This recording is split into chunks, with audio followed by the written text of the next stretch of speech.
who take risks because they want to. Now you're going to meet two little girls, just 8 years old, who face danger in large part because they have to. Prepare yourself for extraordinary scenes of children in the ring, punching, kicking, sometimes getting knocked senseless, making money while their parents cheer. It's fight night in rural Thailand. A small fortune will be wagered on the outcome.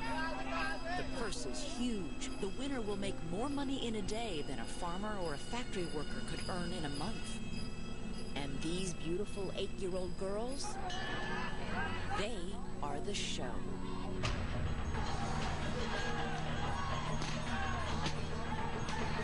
When I first saw it, I absolutely immediately thought it was child abuse. These evil fathers and mothers who don't care about their children. I thought it was horrible. American filmmaker Todd Kelstein was traveling in Thailand when he stumbled upon children, some as young as 5 years old, competing professionally in a form of hand-to-hand combat known as Muay Thai. It's the national sport of Thailand and one of the most physically punishing of all martial arts. Like boxing, but allowing the use of hands, knees, and elbows.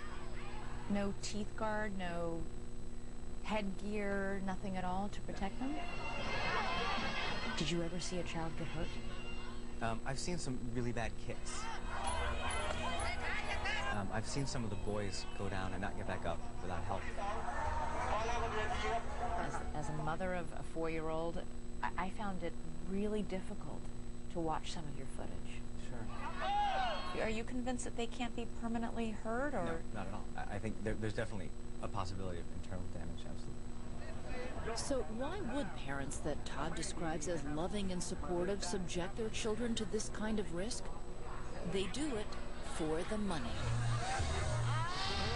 A successful child boxer can earn more than her parents, and that money doesn't just put food on the table, it can put brothers and sisters through school and pay for all their health care. It's a lot of pressure and responsibility on a young girl's shoulders. They really are making a necessary contribution to the family. I don't see parents who are lazy. I see parents with 3 and 4 jobs. So they're not being taken advantage of on that level. Todd documented the lives of 2 girls for his upcoming film Raised in the Ring. Nam Pet, a quiet, reserved 8-year-old, and the girl who would become her rival, another 8-year-old named Stam. She's a girly girl. A girly girl who boxes. Who boxes. She's very much the little girl, as she proudly shows the bed she sleeps in between her mom and dad. When you see her start training, she changes completely. Focus and her determination is unlike anything I've ever seen. And her training regimen is exhausting even to watch. Stam wakes up early and runs 3 miles before going to school.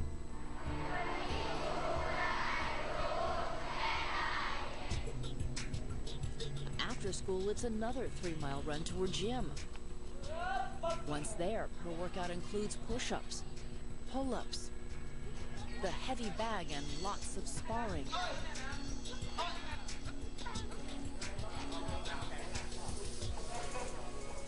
She finishes up about 9 o'clock at night.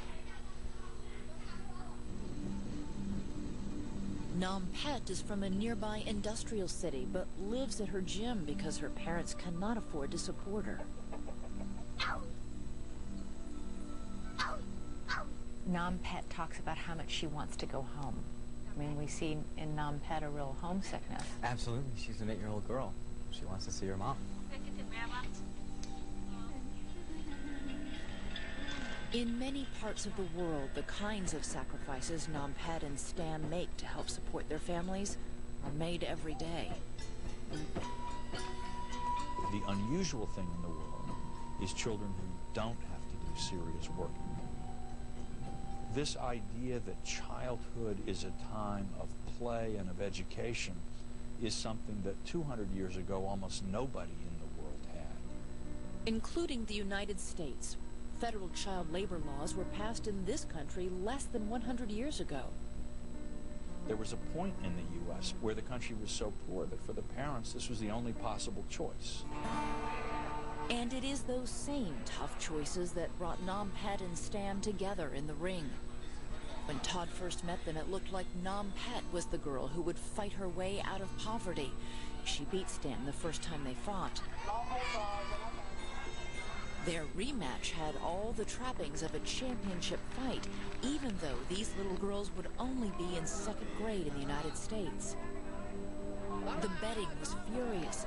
The winning child would receive 100,000 baht, a little over $3,000, about what the average Thai makes in a year.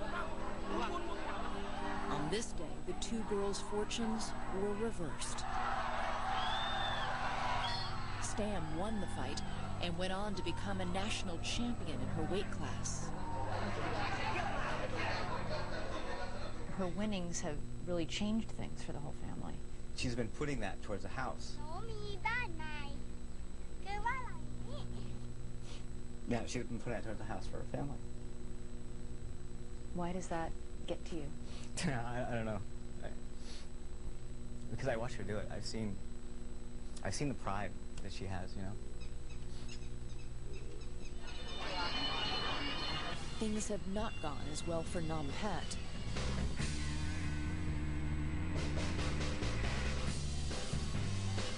At one point, we see Pet boxing in a brothel. Yes. That was maybe the hardest shoot ever. After the fight, which she lost, the dejected 8-year-old had to circulate through the bar and ask for tips from the brothel's customers, mostly Westerners looking for sex. And that was not the worst part of the evening. When Pet and her family leave the brothel after she loses the fight, the mother says, you know, she says later on it's a joke, but she says, now you can't come home. And Pet bursts into tears. She gets very upset. I had to close my eyes. I couldn't bear to see her, you know.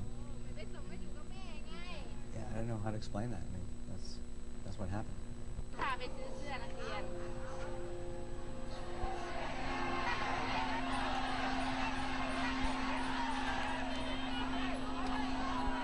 Is it just our Western sensibilities that so many people are so shocked by these images? You know, we Americans, we live in kind of a bubble-wrapped world, and our kids live in a bubble-wrapped world. Life out there in much of the world for people has just choices that we can hardly even imagine. What do you hope the audience takes away from watching this movie? Before we judge them, think about what else is happening, why these things happen. These circumstances exist, and we should think about ways to make that better for everyone.